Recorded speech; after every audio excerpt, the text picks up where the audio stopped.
Good morning everyone. व्याख्यान कक्षा शिक्षण में जनतांत्रिक शिक्षण नीति नहीं है। व्याख्यान किसी अध्यापक अथवा विशिष्ट व्यक्ति द्वारा दिया जाता है जो अपने विचारों को प्रकट करता है, अतः विकल्प बी सही है। समावेशी शिक्षा का अर्थ विभिन्न अक्षमताओं वाले बच्चों को नियमित कक्षाओं में अन्य बिना किसी अक्षमताओं वाले बच्चों के साथ शामिल करने में लगाया जाता है। नेक्स्ट, निम्न में से कौन सा फ्लेंडर की अंतःक्रिया विश्लेषण प्रक्रिया संबंधित नहीं है? सी, अभिभावक कथन। तो शिक्षक कथन हो सकता है, छात्र कथन, मौन। फ्लेंडर की अंतः विश्लेषण क्रिया में शिक्षक कथन, छात्र कथन, मौन शामिल है, लेकिन अभिभावक कथन शामिल नहीं है। यह शिक्षक की अंतःक्रिया मतलब फ्लेंडर की अंतःक्रिया विश्लेषण प्रणाली से संबंधित हैं ये तीनों चीज़ें, शिक्षक कथन, छात्र कथन, मौन।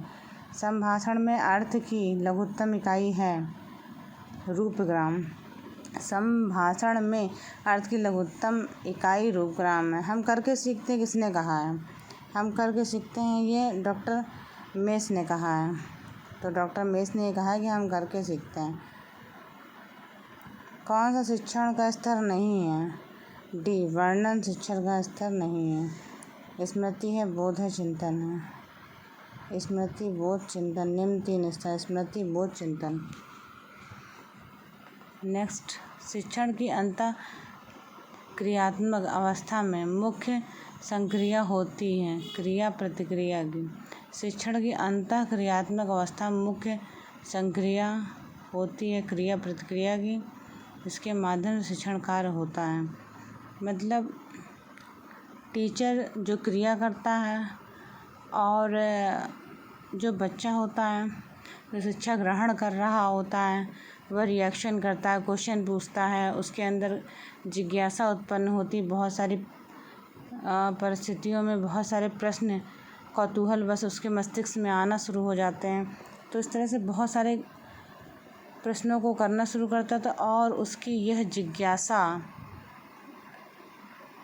को शांत करने का दायित्व शिक्षक का होता है। एक बालक काली गाय, काला कुत्ता, काली वस्तुओं को देखकर डरने लगता है।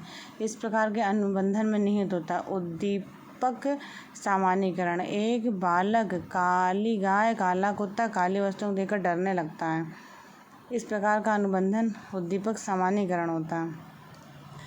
तो यह एक सामान्य सी बात है जो थॉर्नडाइक की थी।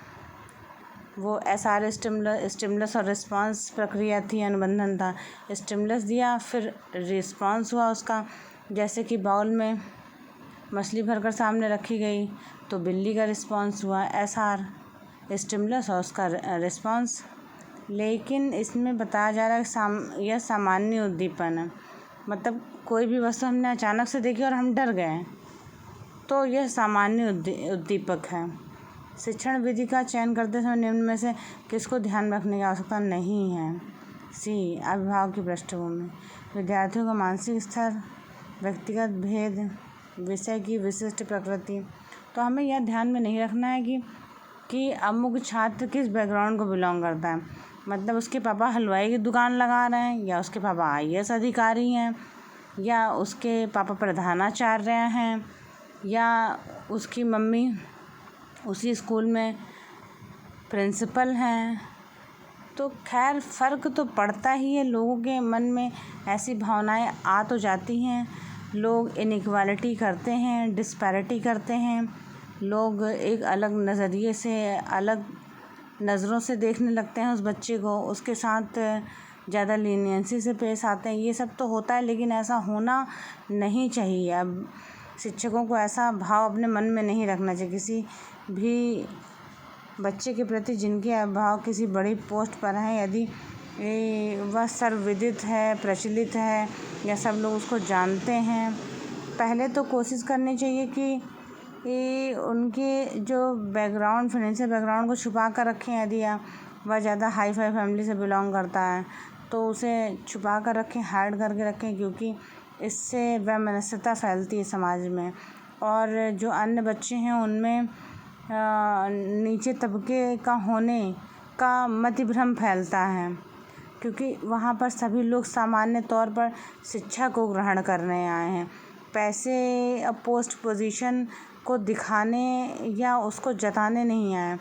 तो अभिभावक किस बैकग्राउंड से बिलोंग कर रहा है, वह बच्चा किस फैमिली से आ रहा है, यह शिक्षक को फ़र्क नहीं पड़ना चाहिए। भले ही वह IAS का लड़का ही क्यों ना हो, लेकिन उसके साथ इक्वल बिहेवियर करना चाहिए। ऐसा नहीं है कि कोई क्लर्क का भी बच्चा वहीं पढ़ रहा है और IAS का भी पढ़ रहा है तो आप उसके साथ भेदभाव करें, क्योंकि उसके पिता की पृष्ठभूमि जो बैकग्राउंड है वो बहुत मजबूत है, तो उसको इतनी ज़्यादा सुविधाएं दे दी जा रही हैं, घर की तरह उसे पैम्पर किया जा रहा है, लाड प्यार दुलार दिया जा रहा है। तो ये सब चीज़ें गलत हैं। तो शिक्षक को इस विषय में सोचना चाहिए। यदि वो जानता भी है तो भी वह समान नेत्रों से और समान माइंडसेट से सभी बच्चों को देखें और उनके साथ समानता का व्यवहार करें। तो अभिभावक की पृष्ठभूमि मायने नहीं रखती है और इसको ध्यान में रखने की आवश्यकता भी नहीं। निम्न में कौन सी बाल्यावस्था की एक विशेषता है? नहीं है। सी, जिज्ञासा की कमी नहीं होनी चाहिए। सामूहिक प्रवृत्ति की प्रबलता, संग्रह प्रवृत्ति, रचनात्मक कार्यों में रुचि, आत्मनिर्भरता की भावना, शारीरिक मानसिक विकास में स्थिरता, जिज्ञासा की प्रबलता किंतु जिज्ञासा की कमी इस अवस्था में नहीं होनी चाहिए। रचनात्मक प्रक्रिया से कौन संबंधित नहीं है? कौन सी? अभिप्रेरण सृजनात्मकता संबंधित नहीं है। आयोजन, उद्भावन, प्रबोधन ये सब संबंधित है, लेकिन अभिप्रेरण मतलब प्रेरित होना, प्रेरणा लेना, तो ये सृजनात्मकता की प्रक्रिया का भाग नहीं है। कौन सा वृद्धि और विकास का प्रथम चरण है? बी, वृद्धि और विकास के निम्न चरण होते हैं: शारीरिक विकास, मानसिक विकास, संवेगात्मक विकास, नैतिक विकास, सामाजिक विकास। सीखना एक तरह का व्यवहार है, संशोधन है। सीखना एक तरह का व्यवहार का संशोधन है। गिलफोर्ड के अनुसार व्यवहार के कारण व्यवहार में आया कोई भी परिवर्तन अधिगम होता है। स्किनर बॉक्स का प्रयोग प्रस्तुत अनुबंधन के लिए किया था।